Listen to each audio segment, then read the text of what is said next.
আমি কখনো কোনোদিন রুগীর সাক্ষাৎকার নেই নাই। রুগী মানে আমার ভালোবাসা মানুষ। একটা সাক্ষাৎকার নিছি 1 মিনিটে।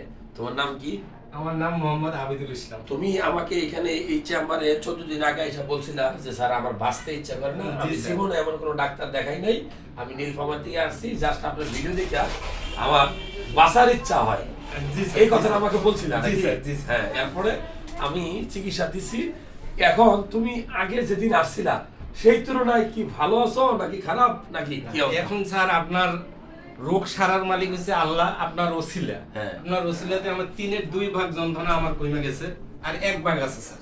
আমি তোমাকে একটা কথা বলছিলাম যে পৃথিবীতে সবারই সুখ দুঃখ সবকিছু মিলে আমরা মানুষ, কিন্তু মৃত্যু, তুমি কিন্তু আত্মহত্যা করতে জি চাইছিলা। স্যার, জি স্যার, আমি করতে চাইছিলাম স্যার। হ্যাঁ, জি স্যার, আমার ভিডিও দেখে দেখে তোমার একটা বাঁচার আশা। আশা ছিল স্যার। আমি তোমাকে বলবো, রোগ আল্লাহ দেয়, আল্লাহই ছাড়ায়।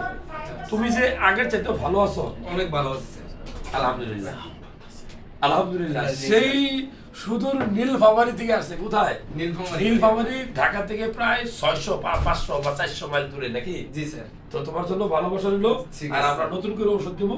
আচ্ছা স্যার, বাঁচো মরো সবকিছু আল্লাহ নির্ধারণ করে। ঠিক আছে স্যার। নিজে থেকে কখনো আত্মহত্যা বা সুইসাইড বা নিজের মানে ভিতরে একটা ডিপ্রেশন নিয়ে আসা স্যার, কাজ না। এই 6 বছরে আমি তো সেদিনও এর আগের ভিডিওতেও আমি বলছিলাম আপনাকে যে আমাকে কোনো একটা ডাক্তার ভালো মতন আপনার মতন পরামর্শ দেয়নি যে আপনার শরীরে এটা হচ্ছে।